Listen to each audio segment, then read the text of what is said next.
El gobierno ecuatoriano oficializó la aplicación de la tasa del 30% a los productos importados desde Colombia, que entrará en vigencia el 1 de febrero. La medida se aplica a toda la mercancía procedente de ese país, excepto derivados de petróleo y energía. También se cobrará el paso del crudo colombiano por el oleoducto ecuatoriano. En respuesta, Colombia aumentó productos ecuatorianos a la lista anunciada de los que cobrará 30% de arancel. Un grupo de agentes federales de ICE intentó ingresar al consulado de Ecuador en Minneapolis, Estados Unidos. La Cancillería confirmó que presentó una nota de protesta por el incidente. Los préstamos hipotecarios del BIES bajan de interés. Ahora se otorgarán a 2.99% y tendrán plazos de hasta 25 años. Los trabajadores que ganen el sueldo básico podrán acceder a ellos. Tras solo 5 días de entrar en funciones, la Comisión Ciudadana de Selección del Fiscal tiene 2 nuevos miembros, porque uno renunció y la Asamblea pidió reemplazar a otro. El último informe de nuestra serie, Ruralidad, el rezago digital, muestra la realidad de Chimborazo, donde el acceso a la tecnología y el Internet es un sueño para muchos escolares.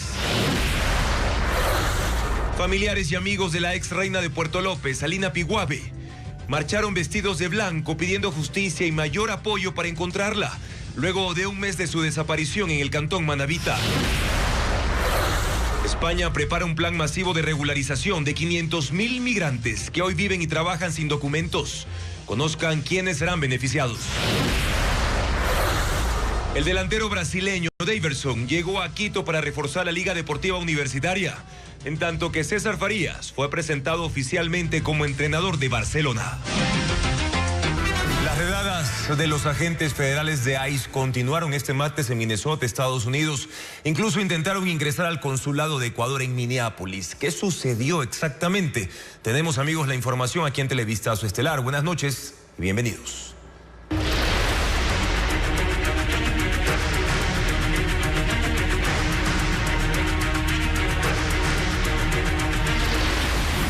Migración. Redadas fuera de control. El hecho fue grabado por un funcionario del consulado. La Cancillería ecuatoriana se refirió al tema en un comunicado y Estefanía Arias habló con una ecuatoriana testigo de lo ocurrido. Veamos. El video fue grabado desde el interior del consulado de Ecuador en Minneapolis, Estados Unidos. En él, uno de sus funcionarios nota que un agente del Servicio de Inmigración y Control de Aduana, ICE, estaba forcejeando la puerta como queriendo ingresar a la sede, que goza de inmunidad diplomática. El funcionario enseguida bloqueó su paso.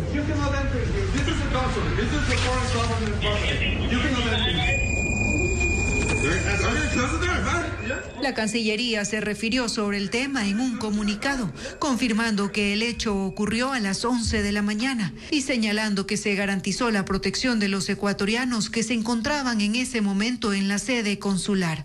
E indicó que la canciller presentó una nota de protesta a la Embajada de los Estados Unidos en el Ecuador para que actos de esta naturaleza no se repitan. Un hecho que ha alarmado a la comunidad de migrantes. Una ecuatoriana que reside en ese estado reveló a Televistazo los minutos de terror que se vivieron en el consulado. Contó que aunque los agentes federales no ingresaron a la sede diplomática, sí detuvieron a 3 ecuatorianos que estaban afuera. Tengo conocimiento de 3 personas. De los 3 que se llevaron, uno es menor de edad. Sí, 16 años. 16 años. Y describió cómo es la zona donde se encuentra el consulado. Toda el área de Columbia Heights, Freedly, Central Avenue, que son donde usted conoce casi todos los supermercados y varios negocios que tienen los ecuatorianos. Es un área donde se mueve mucho el ecuatoriano. Un caso que escala la tensión en el estado de Minnesota, donde la administración de Trump ha desatado implacables redadas migratorias. La Cancillería confirmó que 9.534 ecuatorianos fueron deportados de Estados Unidos en 2025, mientras en lo que va del año ya suman 742. En medio de críticas por el asesinato de un manifestante a favor de los inmigrantes en Minnesota, el presidente de Estados Unidos, Donald Trump, aseguró que quiere una investigación honesta y que él espera verla personalmente. Trump reveló al comandante de la Guardia Fronteriza que lideraba los operativos que los ha manejado en manos de Tom Homan, conocido como el zar de la frontera, y defiende la gestión de la secretaria de Seguridad Nacional, Kristi Noem, de quien dijo no va a renunciar. Habitantes de Minneapolis, en Minnesota, han instalado un memorial en el sitio donde cayó abatido Alex Pretty durante un operativo de ICE. Las protestas contra las redadas se mantienen. Comunidades de migrantes exigen que se conozca la identidad de los oficiales que le dispararon y que la fiscalía presente cargos criminales contra ellos. El presidente Donald Trump ha comenzado por ordenar que el comandante de la Guardia Fronteriza, Gregory Bovino, que estaba al frente de los operativos, se retire de la ciudad y encargó a Tom Homan que asuma el control. Homan acompaña a Trump desde el inicio del gobierno y no es desconocido en este campo. En 2015 recibió la medalla presidencial de manos de Barack Obama por su contribución a la seguridad e intereses de Estados Unidos. Fue su director asociado de la División de Deportaciones y supervisó expulsiones masivas que en ese gobierno fueron 2.700.000. Homan tiene previsto reunirse con autoridades locales de Minneapolis y también del estado de Minnesota, que se oponen a las políticas sobre migración de Donald Trump. Sobre la muerte de Pretty, Trump dijo hoy que fue un evento desafortunado, que no debía tener un arma. Ahora espera una investigación. Estamos llevando a cabo una gran investigación. Voy a supervisarla, dijo. Quiero una investigación honesta. Tengo que verlo con mis propios ojos. Cuestionado sobre si Kristi Noem, secretaria nacional de Seguridad, será separada del cargo, dijo que no. Que ella está haciendo un buen trabajo en mantener las fronteras seguras y que no hay más inmigrantes irregulares entrando en los Estados Unidos. Decenas de inmigrantes que están en un centro de detención en Texas protagonizaron una protesta en el patio de las instalaciones en el sur del estado. En ese punto están recluidos el ecuatoriano Adrián Alexander Conejo Arias y su hijo de 5 años, Liam Conejo Ramos, detenidos en Minnesota la semana pasada. Los manifestantes fueron captados por un dron de la agencia de noticias Associated Press y, según el reporte, pedían libertad para los niños, que los dejen ir y que sean tratados con dignidad.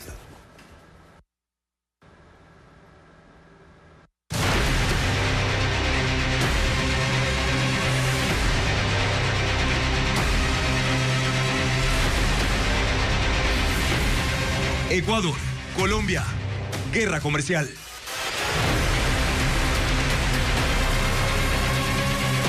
A menos de 5 días de que entre en vigencia la tasa del 30% a las importaciones colombianas, el gobierno ecuatoriano aclara que la medida aplicará a todos los productos procedentes de ese país, excepto los petroleros y energéticos. El ministro de Producción y Comercio Exterior insistió en que se trata de una tasa de seguridad cuyo objetivo es financiar el control de la frontera norte. María Gabriela Carpio con la noticia. El gobierno ya oficializó la aplicación de la tasa del 30% a las importaciones desde Colombia, que entrará en vigencia el 1 de febrero. Lo hizo mediante la resolución difundida este martes por el Servicio Nacional de Aduana del Ecuador. A diferencia de Colombia, esta resolución no establece una lista detallada de productos, sino que aplica a todos los bienes no petroleros ni energéticos que ingresen desde el país vecino. Así lo confirmó el ministro de Producción y Comercio Exterior, Luis Alberto Jaramillo. Pueden ser industriales, pueden ser agrícolas, pueden ser bienes de capital, pueden ser insumos, etc. El documento advierte una omisión en los controles aduaneros de Colombia, que traslada costos y riesgos a Ecuador, y justifica la tasa del 30% como una medida de seguridad nacional para proteger la recaudación fiscal y la cadena logística. El alcance general de esta medida provoca incertidumbre en el sector productivo. Según FedExport, cerca del 47% de las importaciones no petroleras desde Colombia corresponde a insumos y materias primas que utilizan las empresas ecuatorianas para fabricar productos dentro del país. Entre los principales bienes importados importados desde Colombia constan cosméticos, productos farmacéuticos, vehículos y sus partes, así como plásticos y sus manufacturas. Frente a la expectativa de estos sectores, el ministro aseguró que la medida no busca afectar al comercio ni a la producción, sino presionar por mayor control en la frontera norte, y reiteró que será temporal. No queremos que sea permanente, es más, no va a ser permanente porque tiene que haber alguna respuesta contundente de parte del gobierno de Colombia, de que van a apoyarnos en los controles. No hay comercio sostenible si no hay control en fronteras. Pese a la incertidumbre que ha creado esta situación, el ministro se muestra confiado. Es más, asegura que a lo mejor la tasa anunciada ni siquiera llegue a aplicarse, que todo depende de mantener abiertos los canales de diálogo. Confiamos de que de aquí para allá tengamos una respuesta. O sea, el 1 de febrero va. Si no hemos llegado a un acuerdo, la verdad la vamos a aplicar. Pero si es que llegamos a un acuerdo el 2 la levantamos. El escenario para ese diálogo podría darse fuera del país. Sin embargo, todavía no se han confirmado encuentros oficiales. Y este martes el presidente Daniel Noboa reiteró la falta de colaboración de Colombia contra el crimen organizado. En su cuenta de la red social X escribió que es un problema de carácter regional y que el narco opera desde territorios vecinos. Señaló que para Ecuador ha sido una lucha incansable y que hoy tenemos a alias Pipo, Fénix y Viche tras las rejas, todos con identidad colombiana y con nexos en ese país. Añadió que Fito, hoy extraditado a Estados Unidos, entraba y salía del país vecino desde donde controlaba las redes criminales que operaban en Ecuador. Así se pronunció horas antes de su viaje a Panamá al Foro Económico Internacional, evento al que también va a asistir el presidente Gustavo Petro. Y profundizando en este tema del impasse entre ambos países, Ecuador aumentó la tarifa por transporte de crudo colombiano de 3 a $30 por barril. El gobierno de Gustavo Petro reaccionó al anuncio que se suma a una escalada de tensiones entre ambas naciones. Diego Puente con más detalles de esta decisión del gobierno ecuatoriano. Colombia reaccionó al alza de tarifas para transportar sus 300.000 barriles de crudo cada mes por oleoductos ecuatorianos. La mañana de este martes, el ministro de Minas y Energía de ese país, Edwin Palma, calificó a la medida como una nueva agresión a su pueblo, en medio de la escalada de tensiones entre ambos gobiernos. El presidente de la República dijo que está abierto al diálogo para hablar de todos los temas, incluyendo ese que se ha vuelto ya una excusa, que es el tema del narcotráfico. Sin embargo, la respuesta del gobierno ecuatoriano es nuevamente hoy una agresión. Invito al pueblo colombiano a rodear a nuestro país. El Ministerio de Minas y Energía de Colombia emitió un comunicado en el que indica que se elevó unilateral y arbitrariamente el precio de transporte por barril de $2.50 a $30, violando nuevamente compromisos adquiridos como el acuerdo del 13 de febrero del 2011, afectando principalmente a pequeños productores de crudo del suroriente. La Agencia de Regulación y Control de Hidrocarburos de Ecuador emitió el 23 de enero la resolución con la nueva tarifa, que se aplica al crudo transportado por el sistema de oleoductos transecuatoriano SOTE, que concentra la mayor parte de transporte de petróleo colombiano. Según Ecuador, la tarifa anterior era de $3, por lo que el país recibía cerca de $1 millón mensuales por el servicio prestado por el SOTE, mientras que desde el 23 de enero, cuando entró en vigencia la nueva tarifa, la recaudación mensual ascendería a $9 millones, es decir, un incremento del 900%. Televistazo preguntó al Ministerio de Minas y Energía de Colombia si mantendrá el uso del oleoducto transecuatoriano o buscará una alternativa más económica, pero todavía no hay una respuesta. La imposición de una nueva tarifa se produce en el marco de una escalada de tensiones entre ambos gobiernos en medio de una guerra comercial que inició con la decisión ecuatoriana de imponer una tasa de seguridad del 30% a todo producto colombiano. Y la estrategia integral para la seguridad estatal contempla el incremento de vigilancia y control del espacio aéreo fronterizo, una tarea pendiente del gobierno que anunció la adquisición de un sistema radar tridimensional. Paul Romero lo explica en el siguiente reportaje. En el plan de inversión anunciado por el gobierno para enfrentar la inseguridad consta la adquisición de un radar tridimensional para el control de las fronteras. Es una tarea pendiente, parte de la estrategia integral para la seguridad y la paz diseñada por las Fuerzas Armadas desde 2023. Para una cobertura total de vigilancia y control del espacio aéreo en las fronteras, se han determinado cerros en los lugares estratégicos. Así, las 3 provincias de la frontera norte que limitan con Colombia desde Mirlo para la costa de Esmeraldas y Cóndor, Carchi y Sucumbíos. La ruta del Pacífico desde San Isidro, Montecristi, Halcón, Colibrí, que abarca Manabí, Guayas, Santa Elena y El Oro. el oriente, la frontera con Perú, desde Papagayo y San Juan Bosco. El plan y la estrategia existe, pero falta su implementación total. Por ejemplo, el contrato de adquisición del radar para Montecristi y San Isidro, comprado en 2023 por $24.3 millones a la empresa Indra de España, está suspendido desde febrero del año pasado por falta de vías e infraestructura para su instalación. El radar para la detección de narcoavionetas permanece embodegado en Madrid. Sin embargo, según la FAE, el espacio aéreo está protegido con radares móviles, patrullajes aéreos con aviones Super Tucano, operaciones de alarma y control e intercambio de información en tiempo real con Estados Unidos, país que colaboró para la repotenciación de un radar que se instaló en el primer semestre de 2025 para mejorar el control en la frontera norte. Sí, precisamente el gobierno colombiano ya reaccionó a la decisión de Ecuador de aumentar en 900% el costo del transporte de crudo de ese país y ha anunciado hace pocas horas que prevé imponer el arancel del 30% a más productos ecuatorianos. Es decir, que a esa lista se incluyen productos adicionales de lo que ya había anunciado la semana anterior el presidente de Colombia, Gustavo Petro. Esta medida entrará en vigencia a partir del 1 de febrero, pero en los próximos minutos tendremos un informe en vivo desde Bogotá sobre esta nueva decisión en represalia por parte del gobierno colombiano. Y volvemos con otros temas para contarles que el presidente Daniel Noboa anunció la reducción de la tasa de interés para créditos hipotecarios de hasta $50.000, quedando en 2.99%. Patricio Díaz explica cómo se podrá acceder a ese beneficio del Banco del Instituto Ecuatoriano de Seguridad Social, el BIES. Más bajo. El presidente Daniel Noboa hizo el anuncio en sus redes sociales. Será del 2.99%. El Banco del Instituto Ecuatoriano de Seguridad Social bajará en 2 puntos la tasa de interés en créditos hipotecarios para primera vivienda. Pasa del 4.99% al 2.99% hasta 25 años plazo. ¿Cuáles son las condiciones para recibir este beneficio? La casa deberá costar máximo $50.000, ser nueva y de primer uso, tener más de una habitación. El afiliado deberá tener mínimo 36 aportaciones, 13 consecutivas.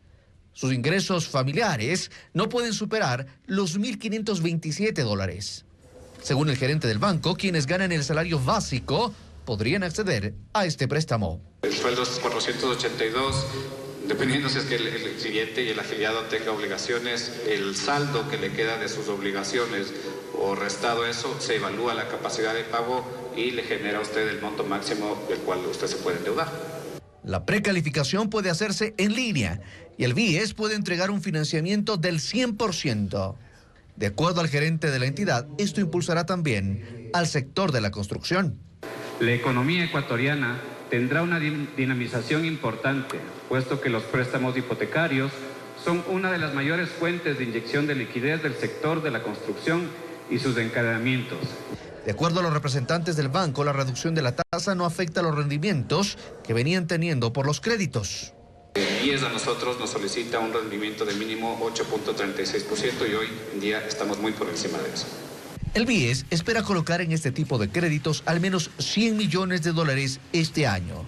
En 2025, la entidad llegó a las 260.000 operaciones en créditos hipotecarios, lo que significan $12.237 millones. A víspera de la audiencia de juicio contra el alcalde de Guayaquil, Aquiles Álvarez, y otras 21 personas, la parte acusatoria denuncia una presunta dilatación del proceso judicial, mientras que la defensa de Álvarez asegura que es una cortina de humo por parte del gobierno. Diego Cuenca describe las diferencias a pocos días del juicio que será este sábado en Quito. ¿Cómo está, Lenin? Buenos días. El director de la Agencia de Regulación y Control de Hidrocarburos, ARCH, denunció públicamente una supuesta estrategia para dilatar el juicio del caso AAA, donde el alcalde de Guayaquil, Aquiles Álvarez, y otras 21 personas están procesadas por tráfico de combustible. Han sido 13 audiencias fallidas en las cuales los abogados de los procesados han buscado todos los mecanismos posibles para dilatar la realización del juicio. Han hecho cambios de último momento, les han renunciado 24 horas antes de la audiencia, han tenido enfermedades reiteradas, han tenido problemas de hemorroides, han tenido problemas molares, les ha dado neumonía, les ha pasado de todo. La audiencia de juicio será este sábado 31 de enero en Quito, luego de que el pasado 24 de diciembre no se realizó porque los abogados de una empresa implicada y de uno de los procesados no asistieron porque presentaron certificados médicos de que estaban enfermos. La defensa de Aquiles Álvarez rechaza esas acusaciones. Yo asumí la defensa en mayo de 2025.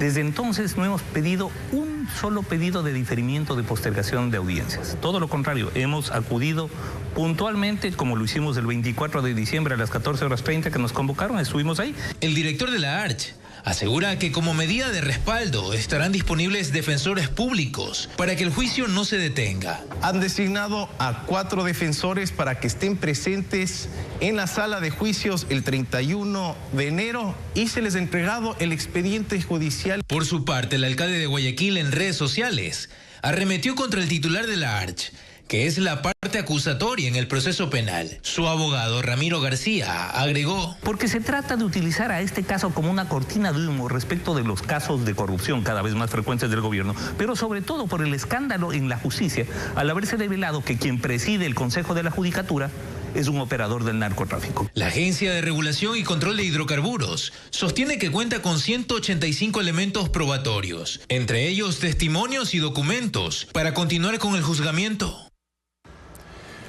A las 6 de la tarde, el alcalde de Guayaquil difundió en sus redes sociales un mensaje a la nación en el que asegura que el proceso judicial en su contra es parte de la agenda de un gobierno que, a su juicio, ha fracasado sobre todo en temas como el combate a la criminalidad y a las mafias. Escuchemos un extracto de su reciente mensaje. El país necesita urgentemente unidad. Es el momento de que la ciudadanía reflexione sobre si perseguirme por hacer obras que el gobierno no hace, va a cambiar la inseguridad y los secuestros, el desempleo o la crisis hospitalaria. Yo no puedo rendirme, soy hijo de una ciudad que nunca le tuvo miedo a piratas ni a degenerados de baja ralea. Lejos de callarme, a mi retorno a Guayaquil, visitaré las principales embajadas para exponerles con documentos la verdad sobre el narcotráfico y los puertos, sobre el crimen organizado y el poder judicial, sobre la mafia y el poder político en el Ecuador. No, señor Noboa, aquí nadie se va a poner de rodillas ante usted. Es obvio que usted no sabe lo que está ocurriendo en el país porque no vive en el Ecuador. En apenas una hora el agua anegó calles y paralizó vías clave en el centro y norte de Cuenca. Incluso un mercado resultó afectado por la acumulación de agua. La lluvia también provocó un deslizamiento en la carretera Cuenca-Molleturo. Una hora de lluvia intensa bastó para que varias zonas del norte y centro de Cuenca se inundaran. Al señor con esa escoba grande, di que ayude. El mercado 10 de agosto, en pleno centro de la ciudad, fue uno de los puntos más golpeados por el aguacero. El agua ingresó a la primera planta y obligó a los comerciantes a actuar de inmediato. Con escobas y recipientes, evacuaron el agua acumulada para evitar daños en sus productos. La emergencia también se extendió a sectores del norte como Pacha, Bellavista y Miraflores, donde calles y avenidas quedaron anegadas. En la zona del Mall del Río, la autopista Cuenca-Azogues se inundó, tanto en el tramo cercano al centro comercial como a la altura del Hospital del Río. Otro de los puntos críticos fue la Avenida de las Américas, en el sector Miraflores, donde el agua impidió la circulación normal de los vehículos. Llamar a nuestra comunidad para que en la parte de la prevención limpien las cunetas, limpien las bajantes. Las lluvias también causaron un deslizamiento en el kilómetro 69 de la vía Cuenca-Molleturo. Rocas y lodo bloquearon la carretera e interrumpieron el tránsito por al menos 5 horas. Durante la madrugada de este martes se realizaron trabajos de limpieza y se habilitó un solo carril para vehículos livianos. A un costado de la vía permanecen 2 rocas de gran tamaño.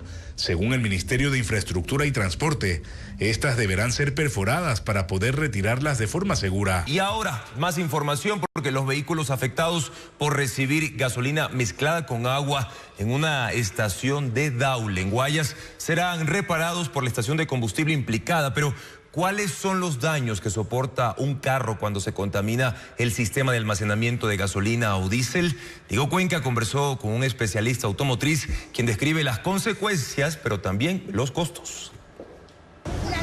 Cuando a un vehículo le introducen gasolina mezclada con agua, el problema aparece minutos después del primer arranque. Se me apagó y ya no me quiso prender. Inicialmente, 12 personas reportaron que eso les ocurrió el lunes en una estación de la parroquia La Aurora del cantón Daule en Guayas. Pero la Agencia de Regulación y Control de Hidrocarburos verificó que solo 8 conductores presentaron sus facturas de consumo y el comprobante de que sus carros sufrieron daños. Y la gasolinera asumirá los costos de esos clientes. Un especialista automotriz de la Escuela Superior Politécnica del Litoral ESPOL explica que cuando el tanque de combustible se contamina, los componentes electromecánicos se dañan, como la bomba que traslada la gasolina hacia el motor, o los inyectores que controlan la cantidad adecuada de gasolina o diésel que ingresa al motor. Hablamos de un carro pequeño, digamos de gasolina, podría estar oscilando una limpieza de tanque de combustible, cambio de filtros, en unos $200, $300. Incluso daño de la bomba de inyección, que puede oscilar un costo entre $1.500 y $4.000, dependiendo de la marca y modelo. La Agencia de Regulación y Control de Hidrocarburos explica que no es la primera vez que una gasolinera despacha combustible mezclado con agua, pues el año pasado 3 estaciones fueron clausuradas por esa infracción. En lo que va de ese 2026, esa institución del Estado ha realizado 425 inspecciones en las gasolineras del país.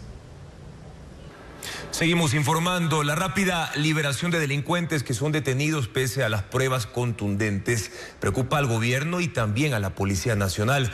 El ministro del Interior, John Reinberg, mostró su indignación tras la excarcelación del presunto delincuente que asaltó a un youtuber coreano en Quito y cuyo video de este crimen se hizo viral en las redes sociales. Diego Puente con los detalles. El sospechoso de robar el celular del youtuber coreano Sang-Yok Lee en el centro de Quito salió en libertad a las pocas horas de su detención. Lo confirmó el ministro del Interior, John Reinberg. Ya había sido detenido en ocasiones anteriores y esta vez fue liberado por el juez Cueva Astudillo Roberto Carlos, de quien sí pudo dar nombres y apellidos. Este sujeto tiene en su prontuario 3 antecedentes por robo y tráfico de drogas desde el 2017. Luis Javier T. fue detenido el 23 de enero por otro delito, microtráfico de drogas, cuando policías lo encontraron con 24 fundas de marihuana. En las investigaciones se conoció, según los agentes, que participó del robo al youtuber extranjero, hecho sucedido en octubre, cuyas imágenes se viralizaron en el país la última semana. Seamos claros, no es un error procesal, es una traición al país. El ministro exigió a las autoridades judiciales coherencia para combatir la inseguridad y dijo que quien libera a los delincuentes se convierte en cómplice. En otro caso, en Pasaje, en El Oro, fue asesinado un trabajador de una gasolinera que había sido asaltada horas antes. El personal de la gasolinera ayudó a capturar a uno de los asaltantes y otro murió abatido en un enfrentamiento con la policía. Esa misma noche, delincuentes volvieron al sitio y asesinaron al empleado. La policía indicó que el motivo era la venganza. Este mes, el jefe del distrito de Manta cuestionó la liberación de sospechosos vinculados a hechos violentos en esa ciudad. Un ciudadano de nacionalidad venezolana que ya hace pocos meses atrás también fue aprehendido por tenencia de armas y otra vez está nuevamente en circulación tratando de atentar contra la vida de los ciudadanos. Los policías dicen que los jueces no emiten las boletas y que los detenidos recuperan la libertad en días o incluso horas. 5 miembros de una familia fueron asesinados la madrugada de este martes en General Villamil Playas, en Guayas. Según las autoridades, una docena de hombres armados llegaron al barrio La Cristalina en una camioneta y atacaron a esta familia, dejando además 4 heridos, entre ellos a un niño de 12 años. Habitantes de esa zona revelaron que la familia era comerciante y fue acribillada cuando iba a abrir un local de venta de comida. Tras allanamientos, la policía encontró un vehículo que habría sido utilizado para este ataque. Y se cumple un mes de la desaparición de la ex reina de Puerto López, Alina Piguave, un hecho que está asociado con la ola de violencia que motivó a las autoridades a intervenir esa localidad del sur de Manabí. Hoy la familia de la joven organizó una marcha. Veamos. Vestidos de blanco y alzando carteles con fotografías, los familiares de Alina Piwabe recordaron que desde hace un mes no tienen noticias de la joven de 19 años. Sus padres encabezaron un recorrido de cerca de media hora desde el Parque Central de Puerto López, con paradas en la Fiscalía y en la Policía, donde pidieron mayor apoyo para intensificar la búsqueda. No contestan los teléfonos los que llevan el caso de mi hija. Y eso me da mucha pena. Alina Piwabe, quien fue reina de Puerto López, desapareció el 27 de diciembre en Salango, donde había acudido a un velorio. Fue el mismo fin de semana en el que se registraron 9 asesinatos atribuidos a la disputa de territorio entre organizaciones criminales. Esa escalada de violencia motivó una intervención de seguridad en la zona y sobre los resultados de esas operaciones se solicitó información a la gobernación de Manabí, que lidera la Mesa de Seguridad Provincial, pero la respuesta fue que se debe esperar la próxima reunión prevista para esta semana.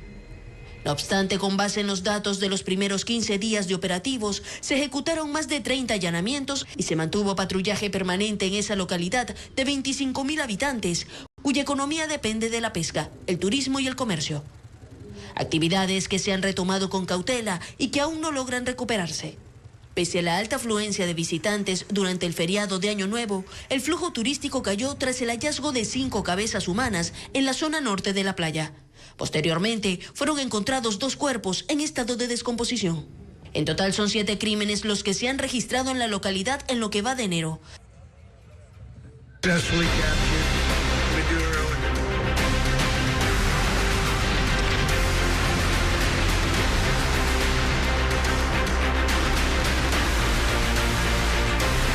Mundo llega gracias a Kia, movement that inspires. España anunció plan de regularización extraordinaria para migrantes que estén en ese país desde antes del 31 de diciembre de 2025.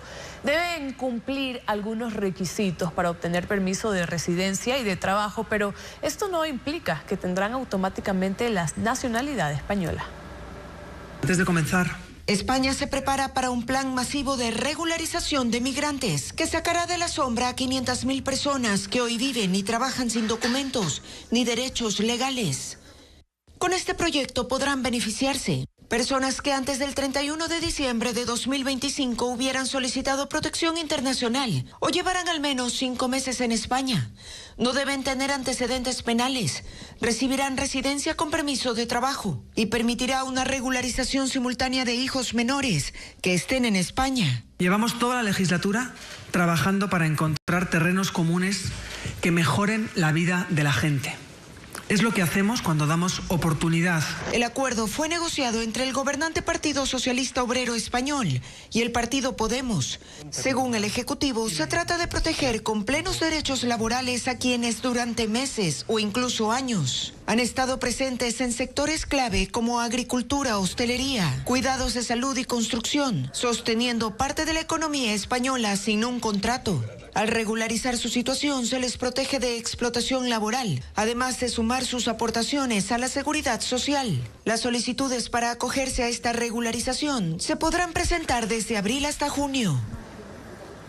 Nasri Asfura asumió esta mañana la presidencia de Honduras. El líder conservador del Partido Nacional tiene 66 años y su posesión se realizó en el Parlamento de Tegucigalpa. Asfura juramentó en una sencilla ceremonia luego de un controvertido proceso de elecciones marcado por la tardanza en dar los resultados y denuncias de fraude que hizo la hasta hoy mandataria Xiomara Castro. Asfura ha recibido el respaldo del presidente de Estados Unidos para una gestión que tiene como bases la lucha contra la pobreza y el desempleo. La masa de aire helado que provocó una de las mayores tormentas de invierno en Estados Unidos se desplaza hacia el noreste, por lo que estados como Maine esperan más nieve. Los reportes más recientes indican que unas 30 personas han muerto desde el fin de semana en eventos relacionados con este fenómeno. Así también ha habido rescates milagrosos. Desde Canadá hasta el sur de Estados Unidos, las alteraciones climáticas llegadas desde el Polo Norte dejaron situaciones extremas, calificadas por los meteorólogos como las peores en décadas. Poco a poco las ciudades empiezan a retomar su ritmo, aunque con limitaciones, sobre todo en el tránsito. El frío aún es extremo, con mínimas de 22 grados bajo cero en Fargo, Dakota del Norte, menos 17 grados en Chicago, Illinois, y menos 11 en Nueva York. 670.000 hogares siguen sin energía eléctrica. El número de víctimas fatales asociadas a la tormenta es de 30, tanto por accidentes como por hipotermia. Pero así también hay rescates milagrosos. Un niño de 11 años fue sacado de abajo de la nieve por una brigada de emergencias en Washington, y un hombre logró sacar a su hijo de un lago semicongelado en Nueva York. El Servicio Nacional de Meteorología indica que las precipitaciones de nieve y lluvia helada se retirarán poco a poco hacia el noreste de Estados Unidos, por lo que en Maine, por ejemplo, tendrán condiciones extremas hasta la próxima semana, mientras que algunos aeropuertos han comenzado a reanudar sus operaciones. Y la tormenta de nieve que azota a Estados Unidos también repercute en nuestro país. Hoy se mejoró la conexión aérea entre Ecuador y Nueva York luego de las cancelaciones de ayer. Los vuelos entre Quito y la ciudad estadounidense están operando. Mientras, en Guayaquil solo hay una cancelación, como lo informa Luis Alfredo Zúñiga. El aeropuerto Mariscal Sucre de Quito tiene una frecuencia diaria con Nueva York, con un vuelo de ida y otro de retorno, operados por la aerolínea Avianca. Ambos están operativos este martes. Las condiciones climáticas en Estados Unidos están mejorando y los vuelos que se habían cancelado el lunes se reactivaron a última hora. La previsión es que a partir de este martes se mantenga la normalidad. Sí, es lo que se esperaría, que a partir de hoy todo sea normal, hasta que no exista algún otro tipo de alerta respecto a condiciones meteorológicas adversas. La aerolínea ha tomado todos los recaudos para que los pasajeros puedan cumplir finalmente sus itinerarios. En Guayaquil también ha mejorado la conexión. El lunes hubo 5 cancelaciones. Este martes, los 4 vuelos que salen desde Guayaquil a Nueva York se mantienen activos, de las aerolíneas JetBlue, LATAM y Avianca. De hecho, uno ya despegó en la mañana. Está previsto que otros 4 vuelos arriben desde Nueva York al aeropuerto José Joaquín de Olmedo, y de esos, solo uno se canceló, el de las 7:20 de la mañana de la TAM. La aerolínea aseguró a Televistazo que se está haciendo el seguimiento a los pasajeros afectados. JetBlue comunicó este martes que no se aplicarán cargos por cambios o cancelaciones a clientes que viajen en vuelos con destino a Nueva York y otras ciudades hasta este martes 27 de enero. En tanto que Avianca señaló que activó la exoneración para flexibilizar reservas de pasajeros entre el 27 al 30 de enero en vuelos desde y hacia Nueva York. De momento, todos los vuelos programados para el miércoles, tanto en Quito como en Guayaquil, están operativos. Incendios forestales causan estragos en el sur de la Argentina. Más de 35.000 hectáreas de vegetación han sido ya consumidas por las llamas en la provincia de Chubut, en la Patagonia. Los focos iniciaron hace 2 semanas, pero este martes se reavivaron, poniendo en riesgo a varias comunidades. 500 bomberos luchan por contenerlos y ordenaron la evacuación de unos 5.000 turistas y residentes de las zonas de peligro. Por ahora no se reportan víctimas, pero sí daños en viviendas, granjas y también terrenos agrícolas.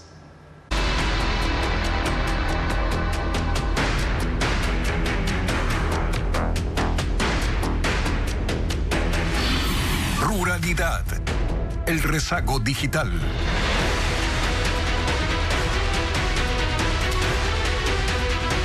Seguimos abordando la difícil realidad educativa de las zonas agrícolas de Ecuador. En Chimborazo, escuelas rurales no cuentan con internet ni computadoras. Incluso los docentes cumplen también tareas administrativas, pero sin herramientas, mientras que los niños desconocen la tecnología. Carla Delgado nos muestra la situación en ese territorio.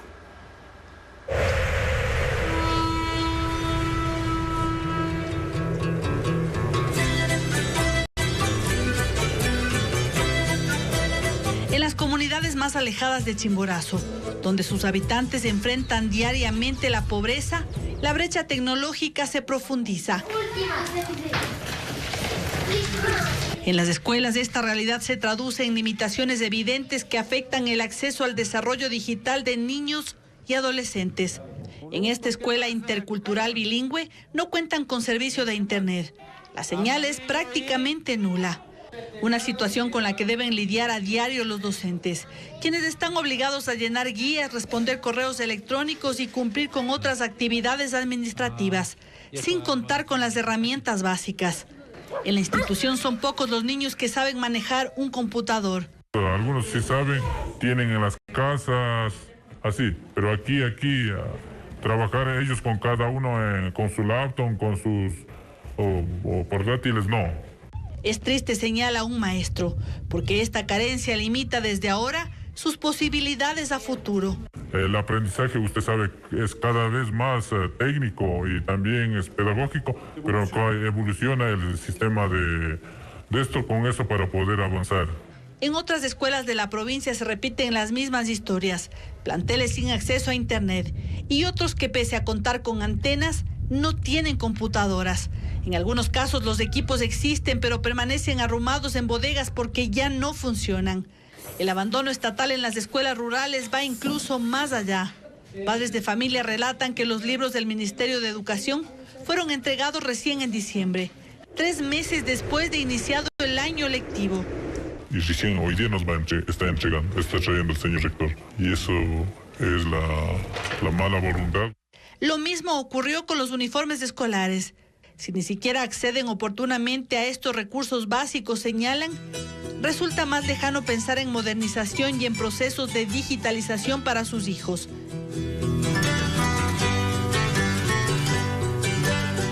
El principal espacio ferial de Napo sigue fuera de servicio, no por falta de eventos ni de productores, sino por la presencia de más de 140 excavadoras incautadas que ocupan los terrenos del Centro de Exposiciones de Tena desde el año 2022.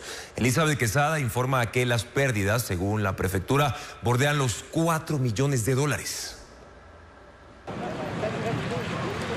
4 años después del operativo contra la minería ilegal en Yusupino, 141 excavadoras incautadas siguen ocupando el Centro de Exposiciones de Tena. Su presencia impide el uso del recinto y mantiene paralizado lo que durante años fue el principal espacio ferial de la provincia de Napo. El bloqueo afecta de manera directa a alrededor de 500 familias de agricultores, ganaderos y emprendedores que tenían en este lugar su principal vitrina comercial. Antes, el Centro de Exposiciones acogía al menos 5 eventos al año, 4 ferias amazónicas y una feria nacional, con la participación de productores de 25 ciudades y una afluencia cercana a los 5.000 visitantes por evento. El Centro de Exposiciones es manejado por la Prefectura de Napo, el municipio de Tena y el Centro Agrícola. Hace un año presentaron una acción de protección para desalojar el recinto, pero fue negada. Desde la Fiscalía se ha informado que las excavadoras no pueden ser movidas porque forman parte de un proceso en investigación. Y según lo previsto, recién este jueves 29 de enero se hará la audiencia de formulación de cargos. La prefectura sostiene que las pérdidas económicas acumuladas por la paralización de las ferias durante estos 4 años ascienden a $4 millones. Nos preocupa estos temas, que no hay una respuesta inmediata por parte de las autoridades correspondientes para que se pueda desalojar. La Cámara de Comercio de Tena también cuestiona la falta de una solución que permita a los productores recuperar su espacio de exhibición. Hay esas maquinarias que no hacen nada. Francamente, nosotros estamos desesperados el movimiento económico, porque ese era un desenvolvimiento que daba prioridad a la economía de nuestro cartón y nuestra provincia. Por ahora, las ferias se realizan en otros espacios de la ciudad que carecen de la infraestructura del Centro de Exposiciones. Esto obliga a realizar adecuaciones como limpieza y rellenos de suelo, habilitación de áreas y parqueaderos, lo que incrementa los costos y reduce la afluencia de público. Y mientras tanto, del pago del garaje de las máquinas incautadas, nadie se hace cargo. El refinanciamiento de la deuda externa que acaba de hacer Ecuador se traduce en mayor liquidez para las arcas fiscales, aunque aún queda pendiente una pregunta clave. Por ejemplo, ¿para qué será utilizada esa liquidez? Porque así como podría ser destinada para inversión social necesaria, por supuesto, también podría diluirse en gasto corriente. La explicación con María Cecilia Largacha. Los términos pueden sonar lejanos para muchos, eso de recomprar deudas, emitir bonos, acudir a los mercados internacionales, pero al final de lo que se trata es de renegociar las deudas, como si una familia tuviera un préstamo con un banco, pero no le alcanzara el dinero para pagar. De tal manera que me acerco a la institución financiera y le digo, mira, en lugar de pagarte a un año, ¿qué te parece si lo diferimos, hacemos que esa deuda se alargue en el tiempo y por lo tanto entiendo que me vas a tener que cobrar una tasa de interés tal vez diferente? Entonces, lo que está haciendo en este caso el gobierno ecuatoriano es aumentar el plazo de pago de tal manera que la presión sobre las finanzas públicas disminuya. Así que, obviamente, si lo que se destina a pagar las deudas es menor, queda más dinero en las arcas fiscales o en la cuenta corriente, para seguir con el ejemplo de una familia. Y ahí viene la segunda parte. ¿Qué se hace con ese dinero que antes se destinaba al pago y ahora está disponible para otros gastos? Al final hay que resolver el problema de fondo. Y el problema de fondo es que seguiremos yendo hasta el final de los tiempos, hasta que el infierno se enfríe, al mercado internacional a buscar recursos, si no corregimos el hecho de que el sector público siempre está gastando más dinero del que ingresa.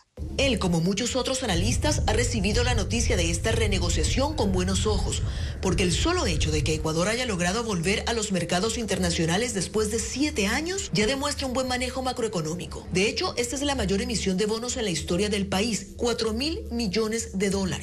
En pocas palabras, un bono es un documento que genera un país para ofrecerlo a inversionistas internacionales. Por ejemplo, si un bono se emite por $100.000 a 10 años con un 5% de interés, el inversionista que lo compre recibirá anualmente $5.000 por su inversión y al final de los 10 años el país le regresará el dinero, es decir, los 100.000 iniciales. Al final, entre capital e intereses, ese documento habrá entregado $150.000 al comprador. Obviamente, como cualquier documento, el inversionista también puede vender o canjear ese bono. Lo que estamos es sustituyendo una deuda por otra. Un alivio fiscal inmediato. Ecuador tiene ahora más liquidez, pero así también más deuda.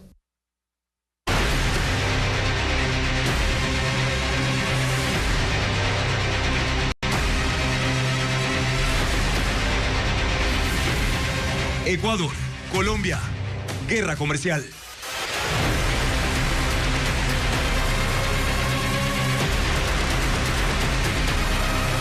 Colombia prevé imponer el arancel del 30% a más productos ecuatorianos. Esta medida se dio a conocer tras la decisión de Ecuador de incrementar en 900% la tarifa por el transporte de crudo colombiano mediante el oleoducto transecuatoriano, el SOTE.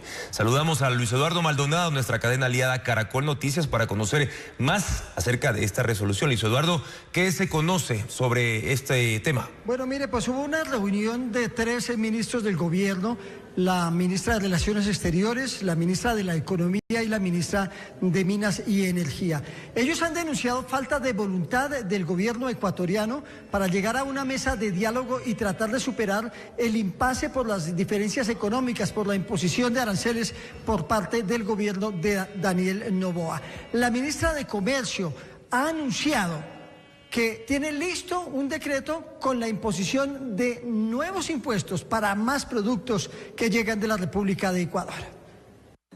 Y es la imposición también de manera recíproca del 30% a 23 productos ecuatorianos y sus subproductos. Igualmente, hoy estamos contemplando otro decreto que va a contemplar otro tipo de productos provenientes del Ecuador, también una imposición del 30% de aranceles, de tal manera que busquemos ese equilibrio comercial. Entonces invitamos al gobierno de Ecuador a que de manera conjunta revisémonos la imposición de este gravamen al transporte de crudo desde el suroccidente del país, habilitar el paso y el paso de San Miguel de tal forma que se pueda exportar todo este crudo que está retenido allí ante esta restricción de carácter terrestre, viéndonos obligados a transportar el crudo a través de carrotanques.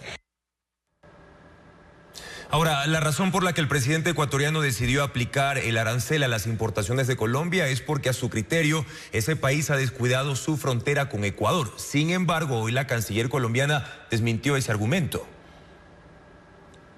Claro que sí, mire, el gobierno colombiano dice que Ecuador no ha tenido en cuenta los resultados de Colombia en materia de lucha contra el narcotráfico, en materia de incautación de drogas ilícitas y en materia de la seguridad que se viene adelantando en la zona fronteriza. Pero el gobierno no ha especificado cuáles son los productos que llegan de Ecuador que van a ser sometidos a un nuevo arancel. Lo que sí se sabe es que el decreto ya está publicado, lo bajan el próximo viernes, lo sanciona el presidente Gustavo Petro y entra en vigencia. Es decir, que podría estar a partir del próximo lunes la nueva imposición arancelaria de Colombia para productos del Ecuador. Luis Eduardo, ¿y ya se tienen precisiones de la nueva lista de productos a los que se les aplicará los nuevos aranceles del 30%? No hay lista pública, hay una lista privada que está manejando la ministra de Comercio, la canciller colombiana, el ministro de Minas y por supuesto el presidente Gustavo Petro. No hay lista pública, pero hay una frase que ha dejado en el ambiente la ministra de Comercio Exterior y es que esto no es decisivo. Si hay un diálogo con Ecuador, estas medidas pues no necesariamente tendrían que ser aplicadas. Bueno, y pendientes porque hay otra posibilidad de que mañana en Panamá se realice una reunión entre el presidente Gustavo Petro y el presidente del Ecuador, pero aún no hay nada confirmado.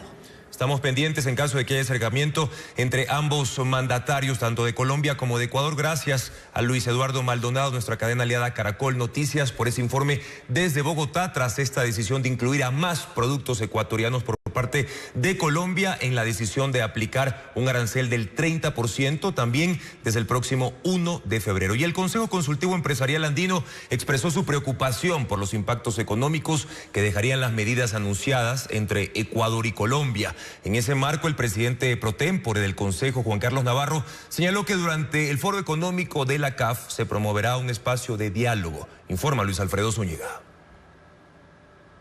La Comunidad Andina de Naciones, integrada por Ecuador, Colombia, Perú y Bolivia, cuentan con un Consejo Consultivo Empresarial, integrado por los principales gremios del sector productivo de estos 4 países.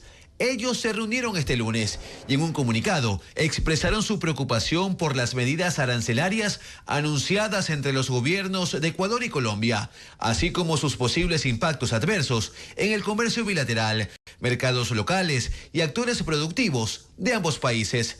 Recalcaron la importancia del comercio intrarregional y afirmaron que la interrupción de esos flujos impacta directamente en la producción, el empleo y los ingresos de sectores productivos y consumidores. Además, señalaron que fomenta el comercio ilícito, las economías criminales y la inseguridad ciudadana. Juan Carlos Navarro, quien preside la Cámara de Industrias de Guayaquil y el Comité Empresarial Ecuatoriano, es el presidente pro tempore del Consejo Consultivo Empresarial Andino. Él hizo eco del comunicado, solicitando al secretario general de la Comunidad Andina, Gonzalo Gutiérrez, facilitar nuevos espacios de diálogo que conduzcan a soluciones entre Ecuador y Colombia. Además, vía mensaje aseguró a Ecuavisa que desde el Comité Empresarial Ecuatoriano se ha solicitado una reunión con el secretario general de la Comunidad Andina junto a los principales gremios de la región para abrir un diálogo técnico sobre las alternativas frente a esta situación. Y precisamente el presidente Daniel Noboa ya llegó al final de la tarde a Panamá, en donde participará del Foro Económico Internacional de América Latina y el Caribe 2026. El mandatario adelantó su llegada a la capital panameña porque tenía previsto su arribo para la noche. No dio declaraciones y su agenda oficial empezará este miércoles. El evento comenzó con el festival CAF, Voces de la Región, en el que se destacó la cultura como un motor esencial para el desarrollo económico, social y sostenible. Así se abrió el telón del Foro Económico, que desde mañana reunirá más de 2.500 líderes políticos, económicos y académicos de todo el mundo y contará con la participación confirmada de 7 jefes de Estado de Brasil, Bolivia, Colombia, Guatemala, Ecuador, Jamaica y Chile también. En una operación militar en el río Putumayo, en la provincia de Sucumbíos, el ejército interceptó una embarcación con más de 10.000 galones de combustible de contrabando. Según informes oficiales, el hidrocarburo es demandado por grupos narcotraficantes colombianos para el procesamiento de droga. Paul Romero con el informe.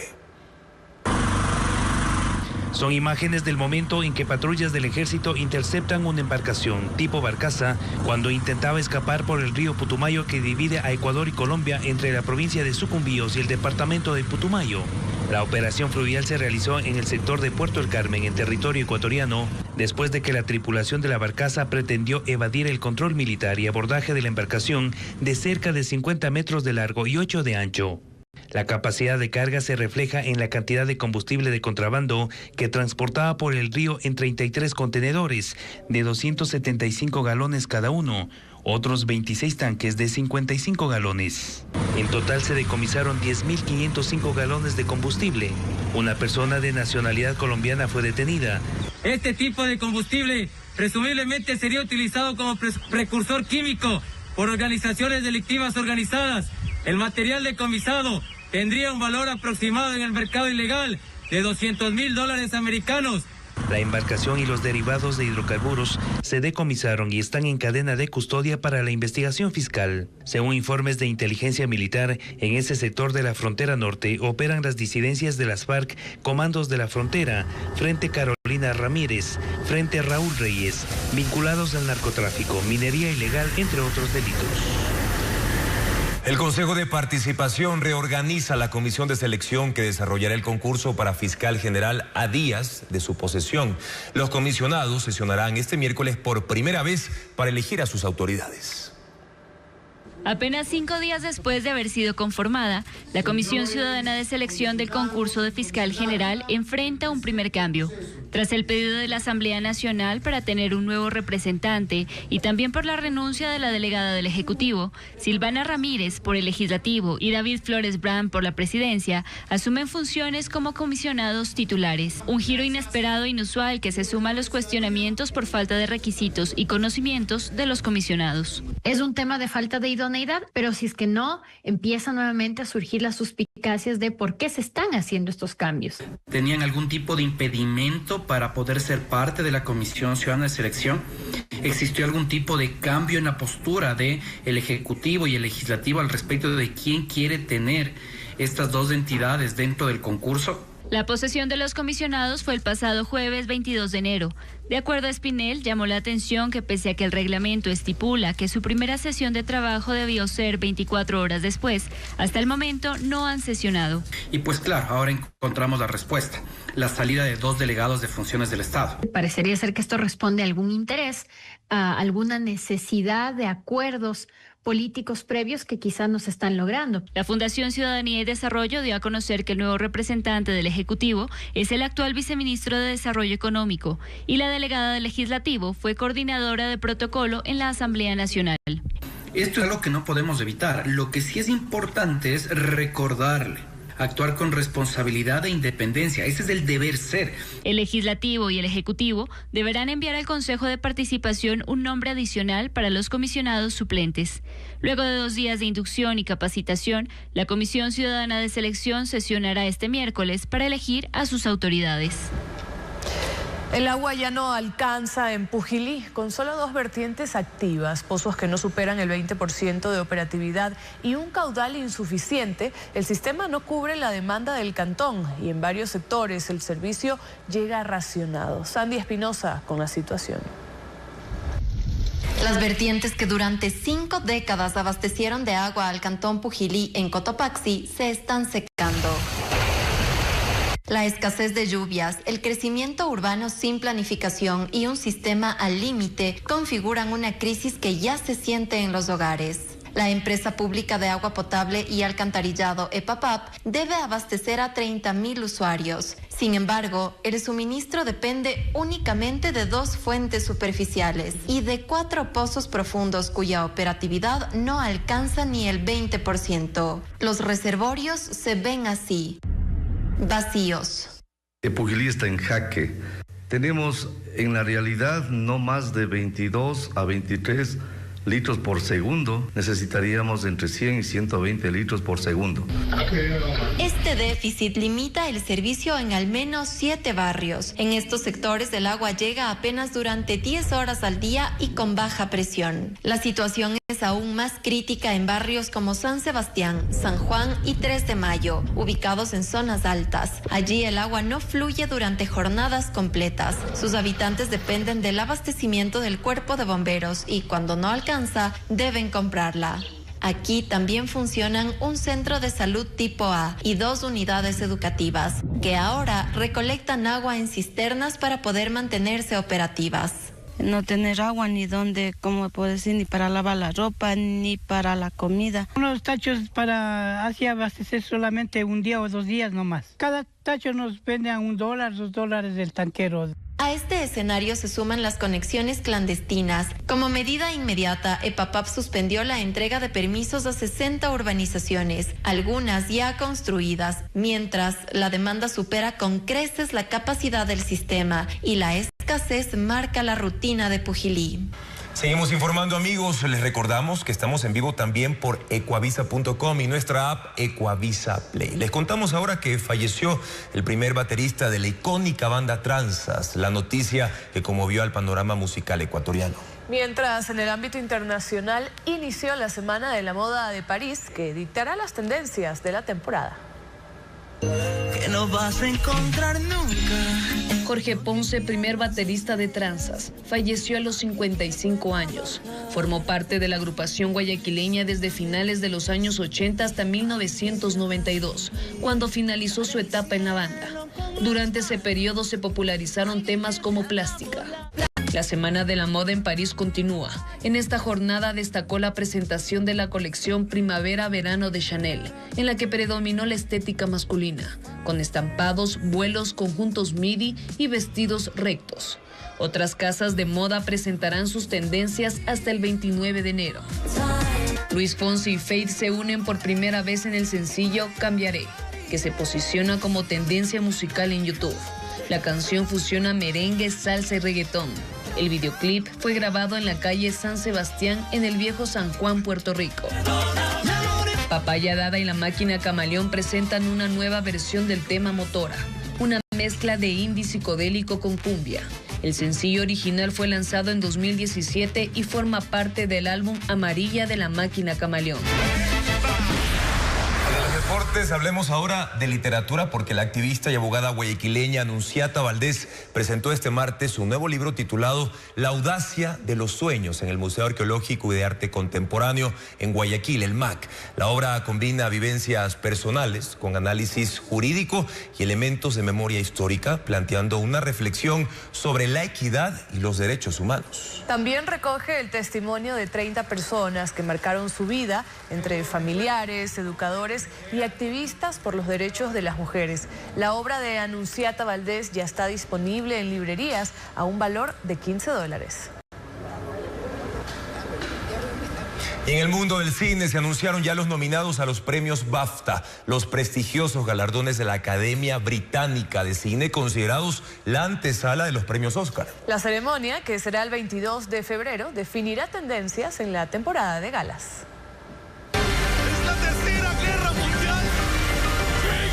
Una batalla tras otra lidera las nominaciones de los premios BAFTA con 14 candidaturas, entre ellas Mejor Película, Mejor Actriz de Reparto y Mejor Director. Le sigue Sinners o Pecadores, el filme de terror ambientado en Mississippi en los años 30. Mejor hay que entrar. La categoría Mejor Película también compiten Hamnet, Marty Supreme y Valor Sentimental. Como Mejor Actriz están Jessie Buckley por Hamnet, Kate Hudson por Song Blue, Nat Rames por Valor Sentimental y Emma Stone por Bugonia. Por actor, Timothée Chalamet por Marty Supreme, Leonardo DiCaprio por Una batalla tras otra, Ethan Hawke por Blue Moon y Michael B. Jordan por Sinners. Como Mejor Director, Yorgos Lanthimos, Chloe Zhao, Josh Safdie y Paul Thomas Anderson. Los BAFTA son los galardones de la Academia Británica de Cine, considerados la antesala de los Oscar, y suelen marcar lo que será la temporada de entrega de premios. La ceremonia se celebrará el próximo 22 de febrero. Amigos, gracias por su sintonía. Mañana en Contacto Directo, Claudia López, candidata presidencial colombiana, para analizar la guerra comercial entre ese país y Ecuador. ¿Un conflicto innecesario? Además, Catherine Pasos, presidenta del Colegio de Ingenieros Eléctricos del Litoral, para hablar de la inversión privada en electricidad que está en manos ya de la Corte Constitucional, aún más necesaria ante el impasse con Colombia. Amigos, las noticias a toda hora, siempre en ecuavisa.com. Información verificada con el sello de Televistazo. Muy buenas noches.